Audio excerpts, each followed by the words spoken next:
Second last webinar for the year of 2020. Before we start, just few reminders especially for the newcomers. Kindly mute your mic throughout the presentation, and as it may disturb the flow of the presentation. And if you have any questions to be addressed to the speaker, please type it out on the chat box. I will post the questions on your behalf at the end of the presentation. And thirdly, we will post the link for the certificate of attendance in the chat box towards the end of the lecture. Please kindly fill it out immediately after the session. And now, I think our speaker is ready. Without further ado, I would like to introduce our speaker for today, Dr. Yeoh Oon Take, who is currently a lecturer and prosthodontist in Department of Restorative Dentistry, University of Malaya. He did his specialty training in University of Melbourne, Australia. And he has strong interest in dental material and currently has embarked on research on silver diamine fluoride. Is that right, Dr. Yeoh? Yes, thanks. Yeah. Today, he will give us an overview and share his fair experience on silver diamine fluoride. Welcome, Dr. Yeoh, and over to you. All right, thanks, Dr. Taba. Thanks for the invitation to share on this topic. I'm very honored. Also, I'd like to take this opportunity to thank our sponsors for the webinars. Again, I'm Dr. Yeoh from University of Malaya, and I'm a prosthodontist by training. And some of you might be wondering, what has prosthodontic got to do with silver diamine fluoride? So this is my encounter with SDF material. So in my specialty, I see a lot of patients, particularly senior age patients who come in with severe dental issues, either wear and tear, or patients with who is currently taking multiple drugs, which then affected the salivary flow and led to high caries risk. On top of that, these patients, they also tend to require some prosthetic treatments, so that can actually further worsen the clinical scenario of the high caries risk. So in order to overcome that, I started to look for some medications that can hopefully help me in managing these conditions. So when I was reading the literature and trying to look for an answer, I came across this particular paper. So it's a RCT, which was conducted in the University of Hong Kong. And for the patients group, they particularly targeted the senior age patients in the homes, old folks' homes. So they did a few interventions, and they found that silver diamine fluoride, in fact, was the most effective medicaments in managing this high caries scenario. And the fact that we only need to apply it annually, it also means that patients are more compliant to it, and it's more cost effective. So in the quest of searching for more answers in this material, so I found out this, and I was fortunate also that I was based in Melbourne back then, so I had easy access to this material, and I have personally visited the factory. So that's how I started with SDF. So currently, I'm mainly using it to treat patients with high caries risk, in particular overdenture cases. So after I have inserted the overdenture attachment system, I would then proceed with the applications of silver diamine fluoride to hopefully reduce the risk of chances of caries development on these abutments. So for your information, because of the denture coverage and no salivary contact, so these abutment teeth have been reported to be to have high caries risk. So that is why I started using this as a routine on the overdenture abutments. So if you look at the PubMed, or if you look at the research trend, you can see that also after 2015, the research that are conducted on SDF materials have increased tremendously. Why 2015 is because in 2014, the FDA has approved SDF as a material to treat dentin hypersensitivity. However, the clinicians have started using it as an off-label remineralizing agent for frank caries or active caries. So I also recently found out that, in fact, FDA has since approved SDF to be used as an dental caries harassment in 2016 based on this particular paper from Australia. So it seems that now it has been on label to be used as a medicament to arrest dental caries. So a bit of development and history of SDF. It is actually not that new.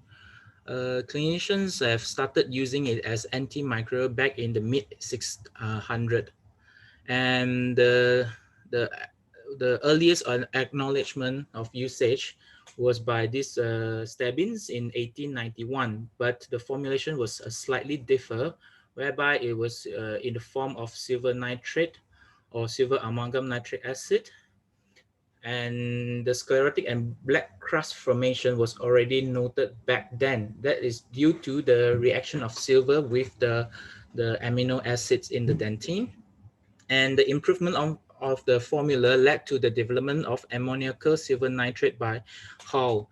And also we could notice that there was black sclerotic dentine formation, and it was mainly used as a cavity cleaner and root canal cleaner.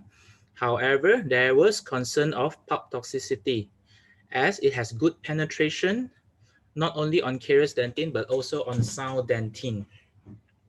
And in 1970, Western Australia started using silver fluoride for school dental services. So it's actually has started quite a while ago. So, but the first research on SDF was actually done in the Japan. So by Nishino. So they developed the Fluoride, which is also currently in the market for usage, but I believe not in our region yet. And that led to a few in vivo and in vitro study on Fluoride.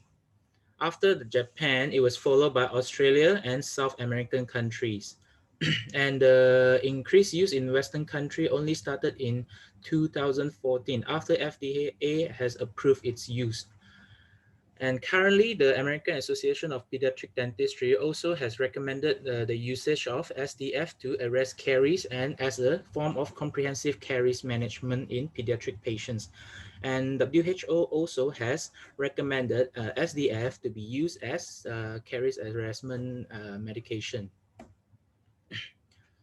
Now, for those who are new to SDF, silver diamine fluoride, so the solution actually comprises three types of ions: the ammonia, the silver, and the fluoride. So the ammonia is served as a vehicle to deliver the solutions and to ensure that the concentration is remain, and it also reduces the oxidation ability of the solution to hopefully reduce the discoloration.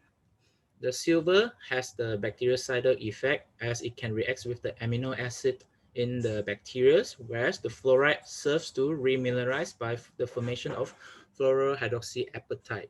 So it's actually a synergistic effect between the silver and fluoride to arrest dentinal caries. So the silver would in a way kill the bacteria and remove the causative bacteria, whereas the fluoride would then remineralize the softened area, the caries area. Also, SDF is popular is because of its ability to penetrate deep into the enamel and dentine. Not so much about enamel, but for dentine, yes, it can penetrate up to about 115 microns. Especially in a carious dentine, the penetration is even more. On top of that, SDF is also able to reduce the the incidence. Dr. Kavita, can you mute yourself?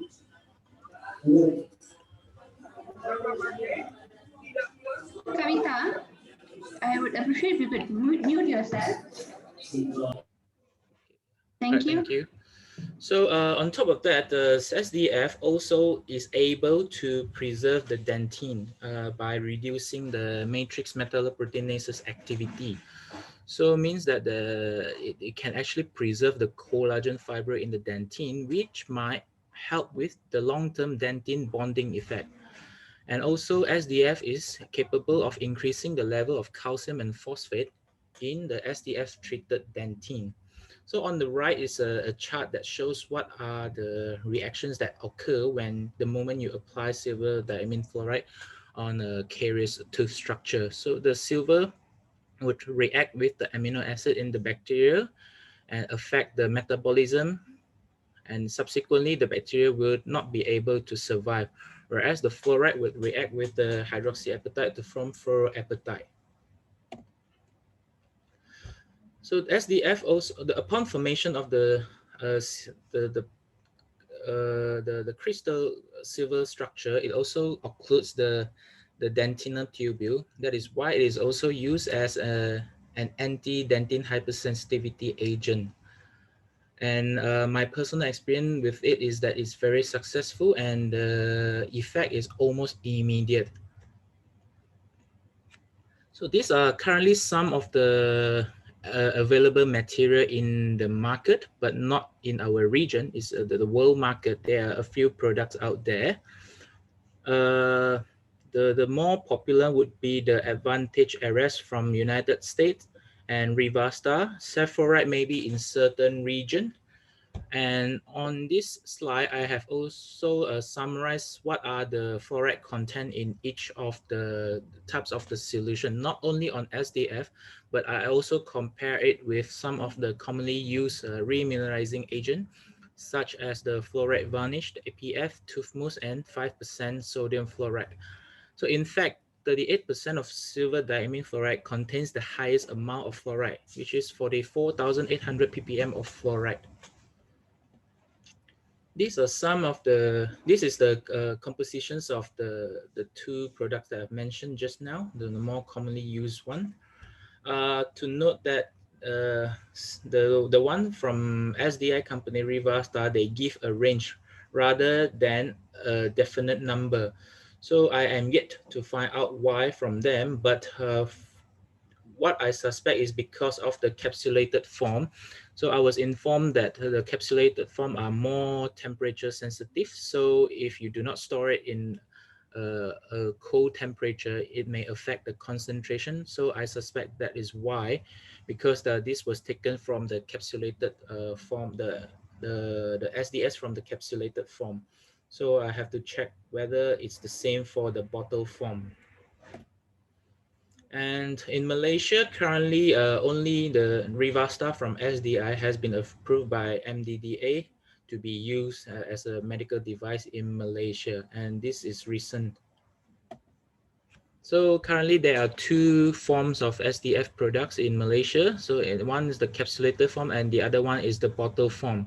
The bottle form was introduced because for cost management, it is supposed to be cheaper for use as a population approach in managing caries. What are the advantages of SDF? We are well aware that it is a good anti-caries agent. Not only that, it requires less lower frequency of applications. So it has been shown that the annual application of 38% of silver diamine fluoride is much better in terms of anti-caries effect when it's compared to the quarterly sodium fluoride application. And when the concentrations was being compared, the high concentration of SDF works better than the lower concentration, which was the 12%. And in terms of side effect, based on these long tape clinical studies, there seem to be no much difference. If you're using the low concentration, then frequent application of silver, the 12% silver diamine fluoride would then be required. So the effect would be quite similar to the quarterly apply of sodium fluoride. So the main advantage of silver diamine fluoride then would be it requires less application when it's compared to other commonly used anti-caries agent or reimmunizing agent in the market. So this is a recommendation now from the MOH, which was to apply at least 4 times of fluoride varnish at 6-month interval to the preschool children. So when I came across this, I was just thinking, could SDF, 38% of the SDF works better, and also is whether it will be more cost effective when we try to use it to replace the fluoride varnish program for toddler in Malaysia. But however, we need to take into consideration of the discoloration effect on the SDF treated teeth. So this is something that I came across, and I was like kept me wondering if one day we could actually replace this with SDF solution. Also, talking about cost effectiveness, when you compare SDF treatment with operative treatment, definitely you can see that it requires less armamentarium and materials when we try to manage caries using SDF solution. At the moment, I mean, for not only that, there's less armamentarium, the types of solution that we need is only one type. So the only one small bottles of SDF solution is required for the treatment, the staff nurse to bring around. So it's also easier to mobilize the treatment team to different locations. Also, when we use a SDF as the treatment modality, it is less, and it causes less anxiety or on the child patients, because it's only involves the topical application of the SDF to arrest the caries, as opposed to your operative management, which involve drilling and sometimes even injection, which can cause anxiety. So this definitely has an advantage of managing the psychological well-being of a young patient, especially in a dental officer which are still fresh out in the field. So anxiety management as discussed. Not only that, we can also potentially use SDF to manage the waiting list for GA for patients that requires dental treatment under general anesthesia. So this was mentioned by one of the paper that was published to discuss about why UK isn't using silver diamine fluoride as a routine. So in fact, I'm also aware that in Tasmania, Australia, they have also started using this treatment regime, SDF treatment regime, to hopefully reduce on the requirement of GA treatment for their local population, so school children. So this is ongoing, and some countries have indeed started to use it to as a form of reducing the burden on the GA waiting list. Even if you do not think that can be used as a form of definitive treatment, at least it can be used as an interim treatment while the patients are waiting for the GA treatment. At least also there is some report now that says that SDF can be used to treat molar incisor hypomineralization. At the moment, the evidence is not strong, but there is some case reports, and I also managed to find out that in Hong Kong they have started the pilot study, and the results seems to be quite promising. However, this is only a pilot study, and we would definitely require more evidence to support its use as a treatment regime for MIH. Now, when I was reading about SDF, I also came across this Hall's technique, which is said to be a pleasant form of treatment to manage children with multiple caries or large caries lesion. So the main advantages are There is no injection required and there is no need for operative treatment. So there would not involve any use of electric driven instrument in the oral environment, and it works well on patients with has anxiety issue. However, it requires some experience and skills for the operators to be able to practice this. And also there are times when suddenly the patient or the operator would started using the instruments to cut the tooth or prepare the tooth to prepare it to receive the stainless steel crown. So if that happens, then it may be a surprise then to the pediatric patients and may actually give a negative effect on the overall treatment experience. Having said that, overall, the patients and parents, they perceive it as a good form, treatment modality. But when things doesn't go as planned, this is what they experience. When so this is a conversation that was recorded by this researcher. So when suddenly the tooth required preparation, then the patient would think that the therapist started to slice and dice and there was blood, and then he started to feel very uncomfortable. These are the potential treatment that can arise when the Hall's technique is practiced, especially in inexperienced hand. So I am not a pediatric dentist, but this is just my sharing based on my reading. So based on this consideration, then I was thinking whether the SDF also would be an advantage to use and to replace this house technique when you think that the treatment can be quite unpredictable. Some of the disadvantages of SDF, the main concern would be the dark discoloration, and in my opinion this is inevitable. So I've tried on many cases and almost all would come back with this dark discoloration as shown on the left picture. On the right is a picture that I took from one of the article.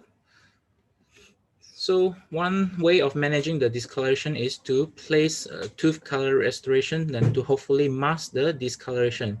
But as you can observe here, there are areas where you cannot cover. Now, is it a concern, the dark discoloration? So based on this recently reported clinical study, and this was conducted in Canada, which is a high socioeconomic country.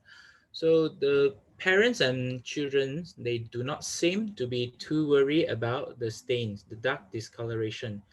And being aware that the tooth can become darkly discolored, the parents are still willing to recommend SDF as a treatment to manage the children's caries. So the only concern is when it is in the anterior region of the oral cavity. So where aesthetic can be a concern. So in that scenario, there may be some parents that are worried that it will cause some unsightly appearance. But having said that, the children themselves, they do not worry, because for them this is just they're too young and these are still deciduous teeth which will be replaced by the age of 6 or 7. So it seems that the children themselves, they are not too worried even if it involves the anterior region. But this is in the context of deciduous teeth. I do not intend to apply it, or I think it is not wise if we do it in the permanent anterior teeth. In order to overcome this dark discoloration, the Rivastar actually comes with a package of potassium iodide, so which is supposed to reduce or even eliminate the dark discoloration. However, I must be frank and warn you that they may not work as well, and you would still expect to see some discoloration. And on the pictures that I've shared with you just now, and in particular my case, so I actually have applied potassium iodide after I applied the SDF, and you could observe that the dark discoloration was still quite obvious. And it happened almost to every case of mine. The only thing that is different is that I do not place a restoration on top of the SDF treated dentine. So when I questioned the manufacturer, the reason that they gave was because the area was still exposed to light, so the silver actually reacts with the light and cause the discoloration. So that was their argument, but I still personally think that we need to be a bit careful when we use it on permanent dentition, especially as and inform patients about this potential adverse effect. At least we get an informed consent before we do it. So another potential strategy to overcome this dark discoloration is the use of a nano silver particle. The nano silver particle is supposed to cause less oxidation and to reduce the discoloration. However, this, with some early evidence, it seems that the nano silver fluoride doesn't work as well on enamel as compared to SDF. However, when we compare the reimmunizing effect on a frank caries, it seems that in at 1 year follow-up, there is no difference between the 5% nano silver sodium fluoride versus the 38% sodium fluoride.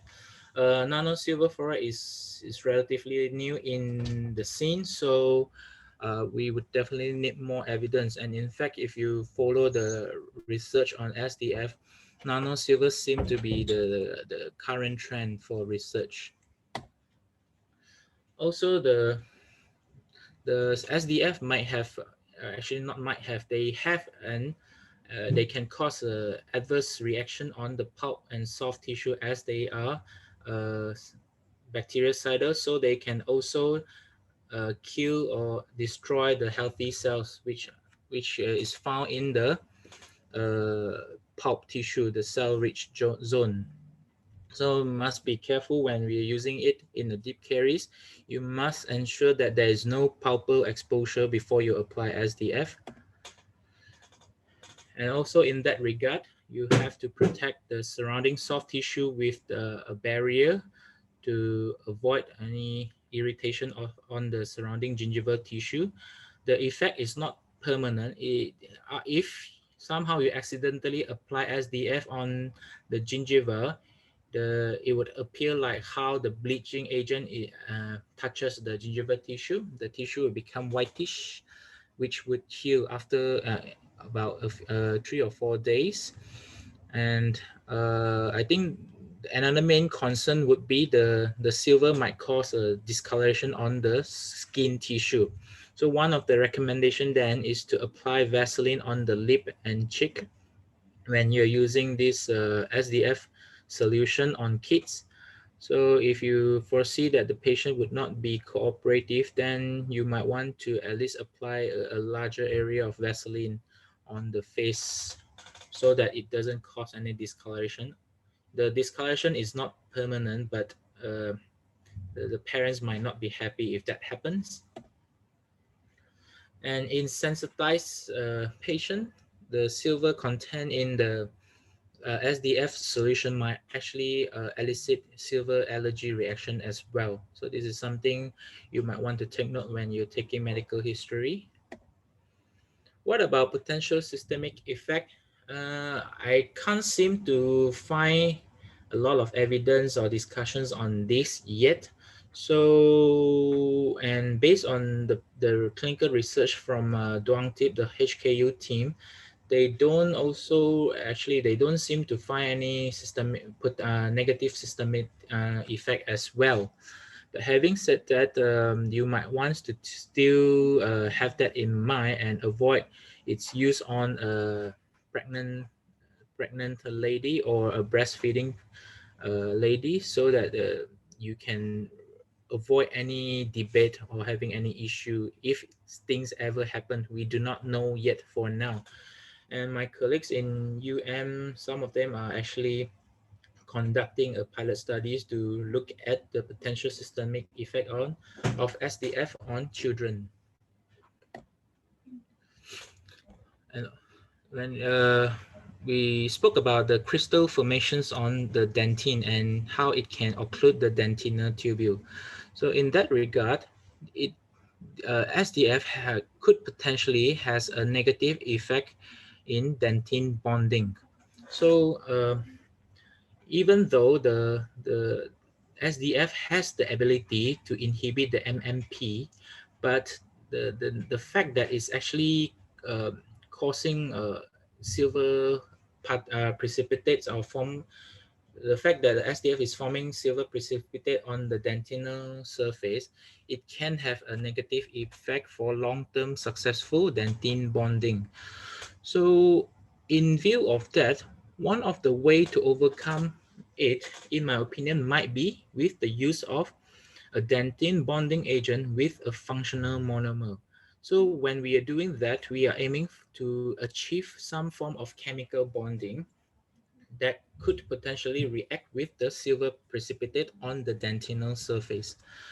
So for those who are not familiar with this functional monomer, it is now widely available in the dentine bonding agents since the patent for the original MDP has lapsed.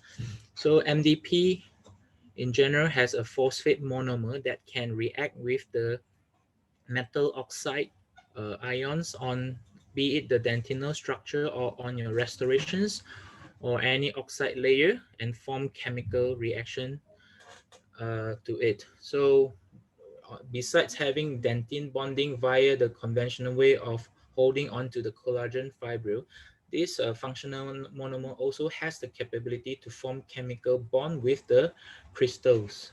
So this might be one way for us to overcome this disadvantage. So the discussion about SDF and dental adhesion is still the evidence is not quite clear.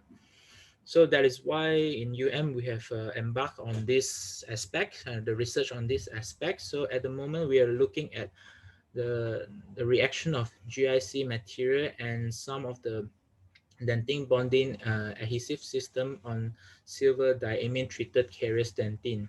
So with this, what we're trying to do is we induce artificial caries on healthy dentin structure, and we have verified that with OCT or optical coherence tomogram. So to verify that there was caries induction before we perform the SDF applications followed by bonding.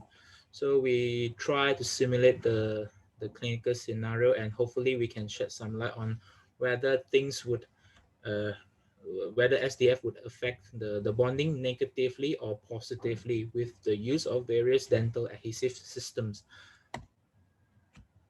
So till now, the main discussion was on the advantages and disadvantages, and I'm sure you are also keen on the clinical protocol for SDF application, in particular on the young patients.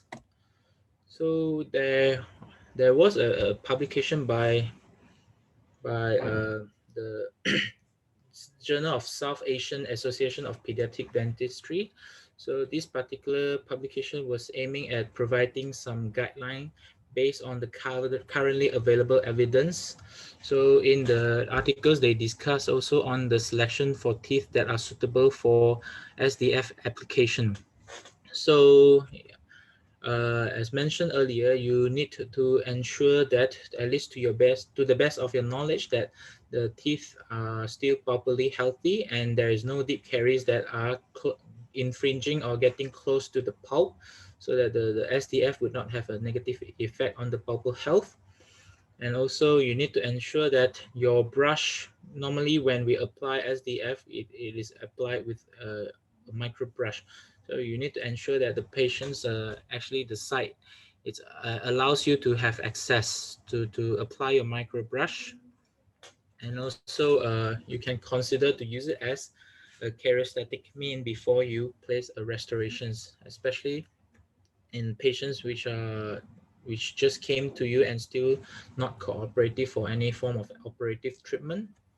So that this is the recommendations from the authors.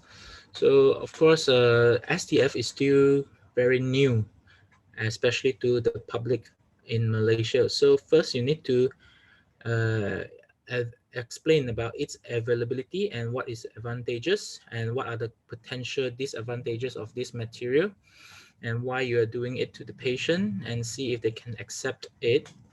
And following that, first you need to remove as much soft material in the cavity as you can before you apply it. And as discussed earlier, you do not want to have any tissue staining or skin staining on the patients. So you are supposed to apply a layer of petroleum jelly or any form of barrier to protect the tissue, the skin, and the surrounding soft tissue. And after that, you can apply it with cotton roll isolation or for moisture control. So how much to use? So based on this recommendation, you're not supposed to use more than 1 drop. And it said that 1 drop of SDF is sufficient for you to treat 5 to 6 teeth. But of course, that is also depending on how you applied it. And then for after that, you wait. After the application, you wait. If possible, you wait for a minute so that the solution has enough time to react and penetrate into the soft dentine, and you can then remove the excess by either dapping or rinsing.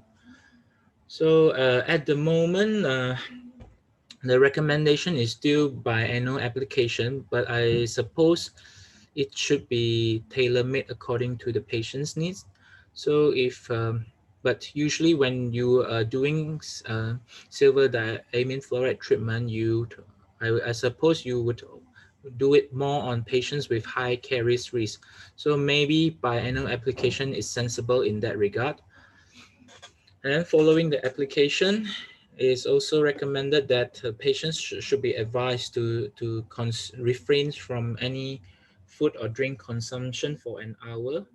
And then you do a 2 to 4 weeks review and to check if the soft caries has indeed remineralized. Following that, a restoration is still recommended if possible. So the restoration serves two main purposes. One is to cover up the cavity and so that it's not as plaque retentive. So and that can also prevent future caries formation. Apart from that, placing a tooth colored restoration also can in a way help to mask the dark discoloration on the dentine. So it serves these two main purposes when you apply restorations in the SDF treated cavity. So regardless of its advantages and how it can benefit the patients, I believe, in my opinion, there are some potential barriers to use in Malaysia, which I think we may need to try to overcome it before we use it widely. So I think the main challenges would be from the training of a staff nurse.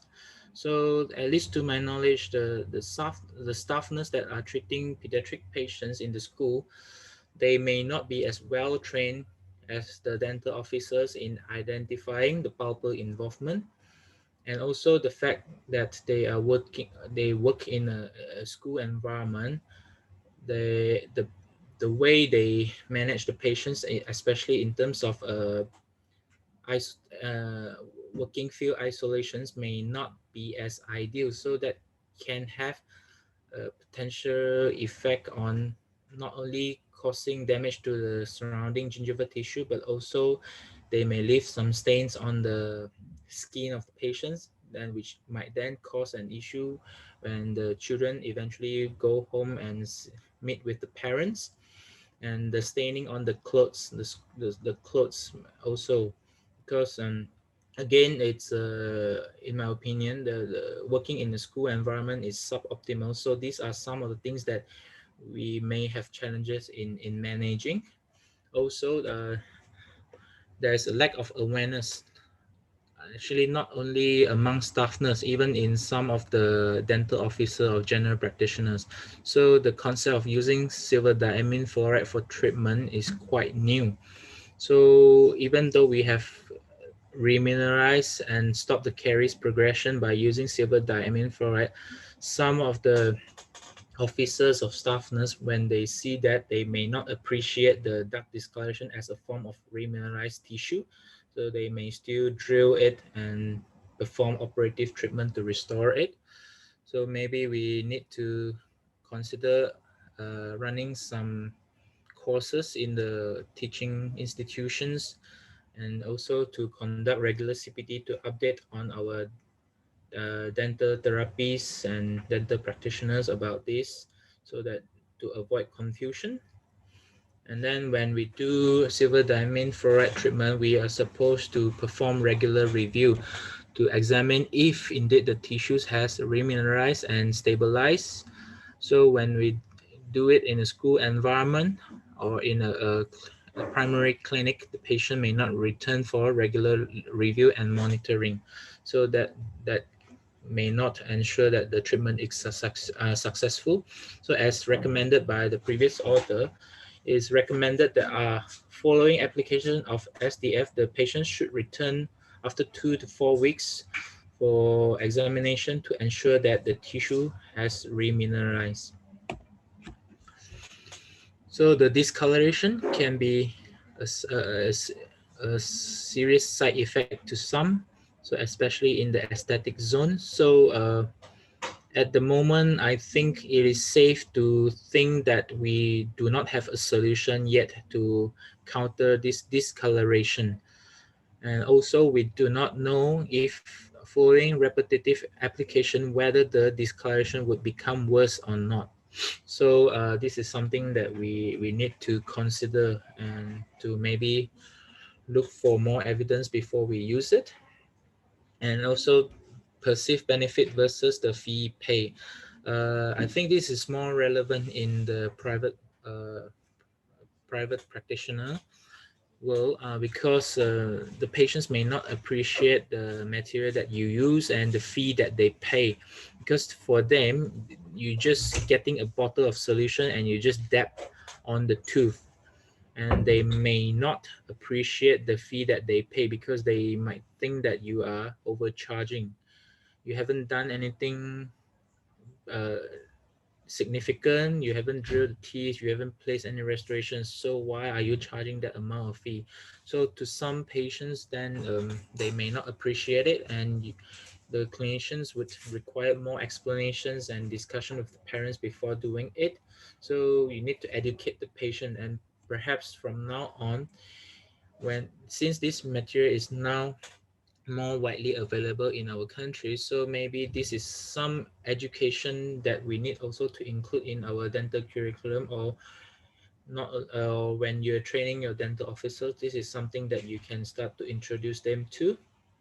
And lastly, the bonding of restorations on SDF treated dentine tissue. As of now, we do not have a solid evidence to say that it would or it would not work.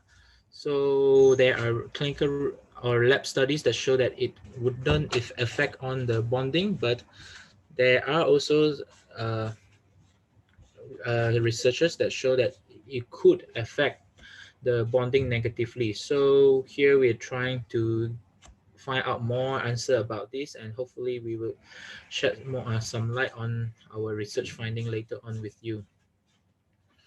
So with that, I end my sharing on SDF. So this is the upcoming MAPD webinar next week. So we have Dr. Subum Lama to share with us on learning, unlearn, and relearn the evolution of molar incisor hypomineralization. And thank you. Thank you very much, Dr. Yeoh. I think it was a very, sorry, it was a very thorough lecture. And I think it was not only got a good overview on SDF for those who have no experience using it, but also a good information for those who intend to use it. Basically, you covered everything on how to use it, the content, and what the precautions need to be taken. Thank you so much. I Welcome. have Just a disclaimer, I don't intend to teach you what to do in managing pediatric patient. I'm just sharing what I read along. Yeah. It's okay. I think it's rather new material in the market, so sharing is fine. You know, I Yeah, think yeah. many of us still hasn't started using it, and some of the pediatric dentists have used it, are using it actually, but it's still in the preliminary stage, you know. Yes, yes, indeed. Okay, just note from Dr. Anna. She agrees that we do need lots of training and awareness campaigns among frontliners, mainly Yes. nurses, for proper implementation. And she also feels, as you say, that school setting is not conducive for application of SDF, not yet. Mm-hmm. Uh, Yeah. and So that's actually the potential barrier actually was from me. It's just my experience in working in KKM before and how the work environment is. So based on that, I gave that suggestion. Okay. Mm-hmm. We have just a couple, one or two questions from the audience. Mm-hmm. It's from Dr. Ilham, Dr. Yeoh. She was asking if you have, sorry, any experience in treating, I'm sorry about it. Just let me have a look. Okay, yeah, this is a question. What is your opinion in applying SDF on a deciduous teeth that the cavity is already very near to the pulp? Do you have any experience treating in, primary teeth?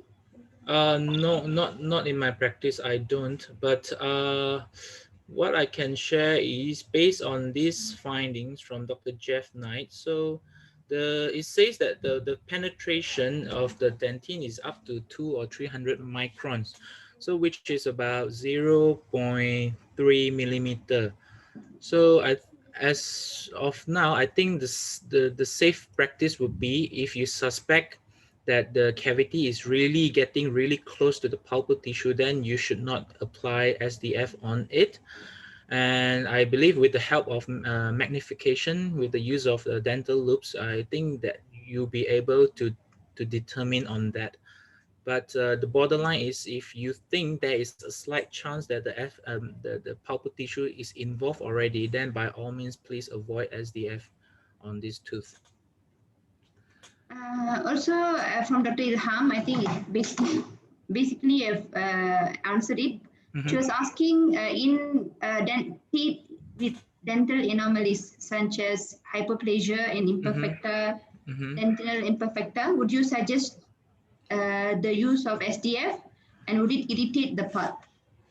Yeah, I think I answered that partially, but also to answer this question more specifically, there is already some pilot studies that look at the effect of SDF on MIH. So I do not have an answer, but maybe this is something that our pediatric colleague can embark on and to look for more evidence whether it is safe to be used as a routine now. But mind you, the discoloration would be there. So yeah. Okay. All right. Another question from Dr. Nicholas Tong.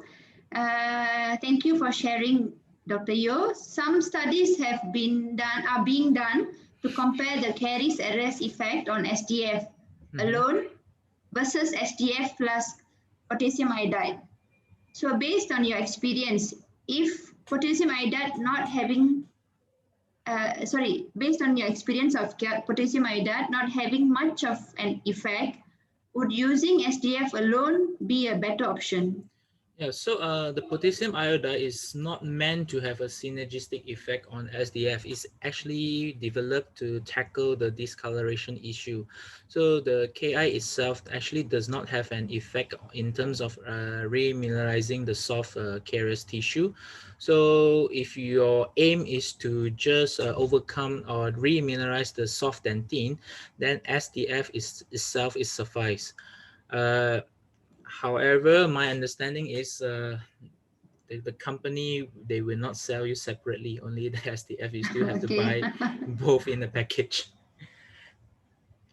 Okay, all right. I hope it answers the audience questions.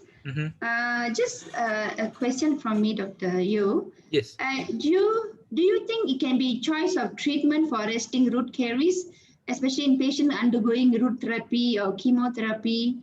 You know, it's a problem for them now where sodium the normal fluoride application doesn't seem to work very effectively. Yes, yes. So I actually did consider the application for this patient pool, and I have spoken to some of my colleagues in the uni who see this patient regularly.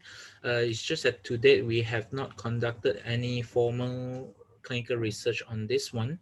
But yes, I believe it might have some benefits to these types of patient, because when we talk about radiation caries or chemotherapy patient, the we only have I think hypothesis of theory. We do not know what really happened to the tooth structure when radiation is shown through the teeth.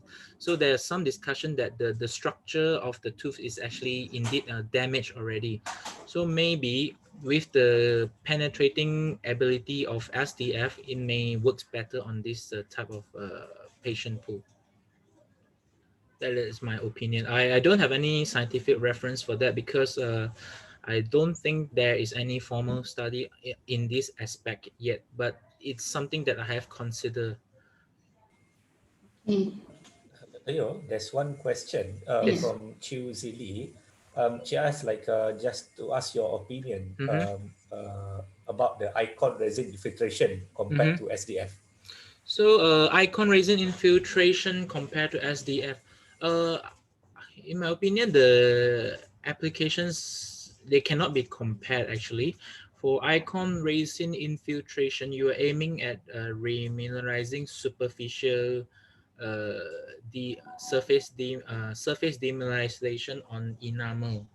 Whereas for SDF, we use it as we normally target a deep or dentine caries. So it's actually not an apple to apple comparison. Oh. Yeah, thank you, Dr. Faisal. I missed the question actually, I feel. And thank you for the question, Dr. Chu. Mm-hmm. I think There's one last question from one Dr. last Ilham. question, yes, Uh-huh. from Dr. Ilham. She asked, do we need to reapply the SDF after the first application? In what circumstances we need to reapply? So you could reapply, so as recommended by this clinical protocol. So our aim, so I think the take-home message is, when we use SDF on caries dentine, the aim is to get it remineralized and hardened once again. So that is why the recommendation is, following the application, you review the patient in 2 to 4 weeks, and then you examine clinically and determine whether the tissue has remineralized or hardened again. So if you suspect it hasn't, then maybe you can consider reapplying it. Okay, actually you have covered that part earlier. It's based on the clinical examination. Yes. Yeah, okay. And you did say that if it's lesser concentration, lesser than 38%, then you may want to apply it more frequently. Yeah, that is based on the Hong Kong study. So if one is interested in knowing more about SDF and in clinical practice, I would recommend you to look up on the studies from the Hong Kong University. So the Okay, research group has actually published many on this aspect. That's great. That's great, Dr. Yep. Yeoh.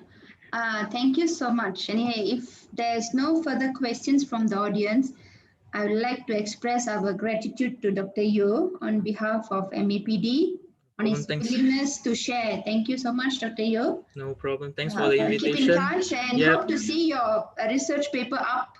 Yeah, we're working on it. Yeah. So thank you. Can you please unshare, Dr. Oh yeah, sure. Thank you so much. And also thank you, Dr. Anna, for your feedback and participation in the discussion. All right. All right. Thank you, Dr. All right, Yeoh. then we'll see you. We'll see you. Thank you so much. Bye. Again. Okay, and there was a nice share from Dr. Yeoh. Hey. Sharing is caring. MAPD cares for its members and viewers. So please do join our association as member. There will be lots of perk, especially for the next year for members, kind of promoting MAPD. Okay, before we end, we are kind of on time. So I would like to remind all, this our last webinar for the year will be on the 16th December. And at the same time, on Learn, Unlearn and Relearn Evolution of MIH by Dr. Bawani, Pediatric Dental Specialist from Hospital Kajang. And lastly, please do not forget to sign in your attendance via the link posted in the chat. And thank you everyone and have a nice day.